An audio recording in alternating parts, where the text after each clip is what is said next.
Bienvenue sur Top Sheets. Dans cette vidéo, je vais vous montrer comment supprimer les lignes vides dans Google Sheets de deux manières différentes, soit en utilisant un filtre, soit en triant les données. Vous voyez dans ce tableau qu'il y a quelques lignes qui sont vides.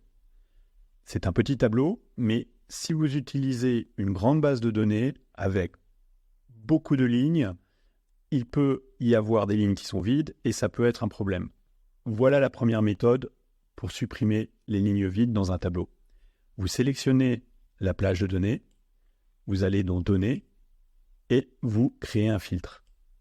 Vous voyez qu'un filtre est créé avec ces petits symboles en triangle inversé. Vous allez n'importe où sur l'un de ces filtres et ici, vous voyez toutes les données qui ont été sélectionnées. Vous faites simplement effacer et vous ne sélectionnez que les cellules qui sont vides. Et à ce moment-là, vous avez toutes les cellules qui contiennent des données qui sont masquées. Et vous voyez ici qu'il y a un filtre. Seules les cellules vides sont apparentes. Il suffit de les sélectionner, de cliquer droit et de supprimer les lignes sélectionnées. Ensuite, vous voyez que le filtre est toujours apparent.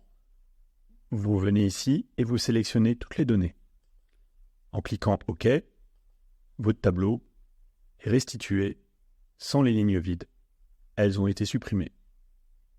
Je reviens en arrière sur le tableau initial et je vous montre l'autre méthode. Voilà, les filtres ont disparu. On sélectionne la plage de données et c'est par le tri qu'on va faire la sélection. On va sur Données, on va trier une plage. Vous pouvez trier la plage directement dans le sens où vous voulez, de Z à A ou de A à Z. Je vous recommande d'utiliser les options avancées de tri des plages. Ici, on a des en-têtes, donc on les sélectionne bien ici. Et ensuite, vous pouvez trier en fonction de ce que vous voulez, les numéros, les vendeurs, les régions, etc. On va prendre les régions. Je fais le tri, et à ce moment-là, vous voyez que les données ont été triées et les lignes qui sont vides et qui sont à supprimer se trouvent en bas du tableau. Donc on va sélectionner ces cellules-là. Comme tout à l'heure, on clique droit et il suffit de supprimer les lignes en question. Et voilà votre tableau qui est débarrassé des lignes qui sont vides. La méthode du tri a un inconvénient, c'est que les données ne se retrouvent plus dans l'ordre original. Vous voyez, au début, on les avait dans l'ordre 1, 2, 3, 4, etc. Et là, maintenant, elles sont dans un autre ordre. Ça dépend quelle colonne on a choisi. Ici, on aurait pu filtrer, on aurait pu trier sur les numéros et on se serait retrouvé avec le tri original.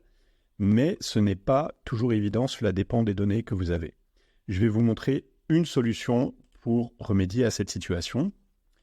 Il faudrait rajouter donc une nouvelle colonne qu'on va appeler tri et on va rajouter des numéros. Donc je prends cette colonne-là, je tire la formule et donc on sélectionne la plage. On va sur Données, trier une plage et option avancée de tri des plages. On sélectionne les en-têtes et admettons qu'on repart comme tout à l'heure sur les régions et on trie. Et là, on a les cellules, les lignes qui sont vides. On les sélectionne et on les supprime.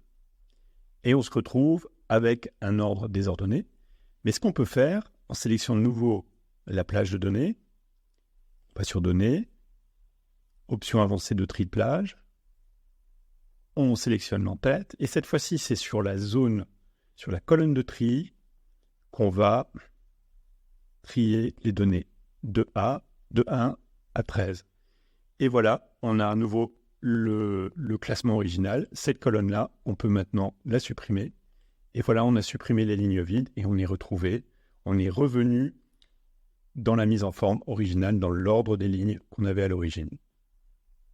Pour continuer à progresser avec Google Sheets, rendez-vous sur topsheets.fr/apprendre. J'y partage des ressources utiles et gratuites.